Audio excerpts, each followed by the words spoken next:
नमस्कार दोस्तों, study point and career channel में आपका फिर से एक बार स्वागत है। दोस्तों, आज की इस वीडियो में हम जानने वाले हैं जज के बारे में। जज यानी कि न्यायाधीश। न्यायाधीश क्या होते हैं, न्यायाधीश कैसे बने, यानी कि जज कैसे बने, जज बनने के लिए क्या क्या क्वालिफिकेशन होनी चाहिए और जज के क्या क्या काम व कौन कौन से अधिकार होते हैं और जज के पास कितना पावर होता है। इन सभी सवालों के जवाब आज आपको इस वीडियो में मिलने वाला है। तो कृपया आपसे निवेदन है कि इस वीडियो के अंत तक बने रहिए। चलिए वीडियो को शुरू करते हैं। दोस्तों, जज, जिसे हिंदी भाषा में हम न्यायाधीश के नाम से जानते हैं, यह उस व्यक्ति को कहते हैं जो अन्य लोगों के साथ सम्मिलित रूप से किसी न्यायालय की कार्यवाही की अध्यक्षता करते हैं। अगर साधारण भाषा में कहें तो जज उसे कहते हैं जो अन्य वकीलों की राय मशवरा सुनकर किसी भी फैसले पर अपना निर्णय देते हैं और जिसे सभी लोगों को मानना होता है, जिनका कर्तव्य होता है कि वह निष्पक्ष होकर किसी भी फैसले का निर्णय करे और न्यायालय की कार्यवाही को खुला बनाए रखे। जो भी व्यक्ति आज के समय में कानूनी मामलों का निर्णय करता है, हम उन्हें न्यायाधीश कहते हैं। अब दोस्तों, यदि आपके मन में यह सवाल आता होगा कि जज कैसे बना जाता है, यदि आपको जज बनना है तो आपको क्या क्या करना पड़ेगा, तो चलिए इस सवाल का भी जवाब हम जानते हैं। दोस्तों, जज बनने के लिए आपके पास कई तरह की योग्यताएं होनी चाहिए, क्योंकि जज एक बहुत बड़ा पोस्ट होता है जिसके कारण हर कोई इस पोस्ट को नहीं ले पाता है। खैर, अगर आप जज बनना चाहते हैं तो आपके पास कुछ महत्वपूर्ण योग्यताएं होनी आवश्यक है। चलिए जानते हैं। सबसे पहले तो आपको 12वीं पास करना होगा। 12वीं पास करने के उपरांत आप LLB के 5 साल का कोर्स कर सकते हैं। अन्यथा अगर आप ग्रेजुएशन पास कर लेते हैं तब आपको LLB का 3 वर्ष का कोर्स करना होता है। इसके अलावा आपके पास कानून में महारत हासिल होनी चाहिए। आपको किसी भी तरह के फैसले लेने में कोई परेशानी नहीं होनी चाहिए और साथ ही आप आत्मविश्वासी यानी कि कॉन्फिडेंट होने चाहिए।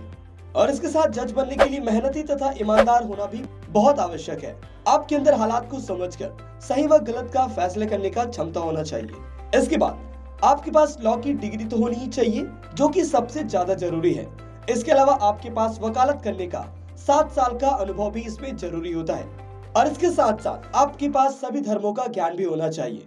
और दोस्तों, वही बात करें जज बनने के लिए उम्र सीमा की, यानी कि जज बनने के लिए एज लिमिट कितनी लगती है, तो आपकी जानकारी के लिए बता दें कि यदि आप किसी भी कोर्ट में जज बनना चाहते हैं तो आपकी न्यूनतम आयु 35 वर्ष और अधिकतम आयु 60 वर्ष तक होनी चाहिए। लेकिन हाल ही में 114वां संविधान संशोधन विधेयक पारित होने के बाद हाई कोर्ट के जजों की रिटायरमेंट की आयु अब बढ़ाकर 65 साल कर दी है, जो कि पहले 60 वर्ष थी।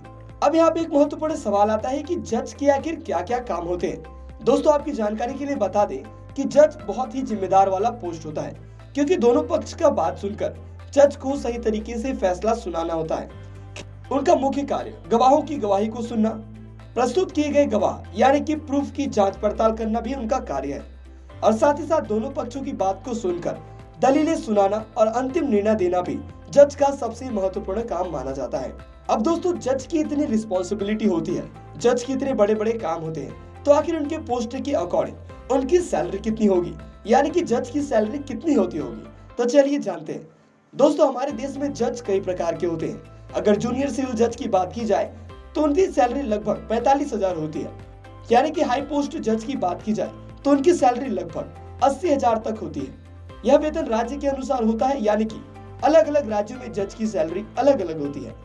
हाई कोर्ट के जज का वेतन लगभग 2.5 लाख रुपया और हाई कोर्ट के अन्य जजों की वेतन 2,25,000 तक होती है। और वही सुप्रीम कोर्ट यानी कि सर्वोच्च न्यायालय की बात की जाए तो वहाँ मुख्य न्यायाधीश जिनका वेतन 2,80,000 रुपए तक लगभग माना जाता है, जिसे अगर देखा जाए तो जज की जिंदगी बहुत ही अच्छी मानी जाती है। लेकिन जितना ज्यादा आराम और पैसा है, इस करियर में उतनी ही परेशानी भी है। किसी भी फैसले को सुनाने के लिए जज को पहले दोनों पक्षों को सुनना होता है, तब जाके जांच पड़ताल के बाद एक कोई निर्णय लेना होता है और अपना निर्णय सुनाना होता है। अब दोस्तों, जज के बारे में इतनी जानकारी देख रहे हैं तो चलिए जानते हैं कि आखिर जज बनने के क्या क्या फायदे हैं। दोस्तों, जज बनने के तो बहुत सारे फायदे हैं, जिसमें से बहुत सारे फायदे आपको मालूम भी होंगे। फिर भी चलिए कुछ ऐसे फायदों के बारे में जानते हैं जो कि जज बनने के बाद आपको मिल सकते हैं। सबसे पहले नंबर पे है इज्जत। दोस्तों, जज बनने के बाद आपके फैसले की लोग इज्जत करते हैं। दूसरा, आपको फाइनेंशियली भी कभी कोई दिक्कत नहीं आती है। तीसरा, समाज में आपका मान प्रतिष्ठा काफी बढ़ जाता है। चौथा, आपको अनेकों चीजों का जज बनने के बाद अनुभव होता है। पांचवा, आपको काफी सिक्योरिटी के साथ रखा जाता है। तो दोस्तों, आज की इस वीडियो में जज के बारे में जानकारी केवल इतना ही। मैं उम्मीद करता हूँ कि इस वीडियो में बताए गए सारे पॉइंट्स, जैसे कि जज क्या होते हैं, जज बनने के फायदे, जज की सैलरी और जज कैसे बने, इसके बारे में पूरी जानकारी हो गई होगी। दोस्तों यदि आपके कोई सवाल है तो मुझे कमेंट में कृपया जरूर बताइए। मैं उम्मीद करता हूँ कि आपको ये वीडियो पसंद आया हो। यदि आपको ये वीडियो थोड़ा भी पसंद आया हो तो वीडियो को लाइक जरूर करें। और हाँ, यदि अभी तक आपने इस चैनल को सब्सक्राइब नहीं किया है तो देर किस बात की, इस चैनल को अभी सब्सक्राइब करें और ऐसे वीडियो के लिए हमारे साथ बने रहिए। इस वीडियो को देखने के लिए आपका धन्यवाद।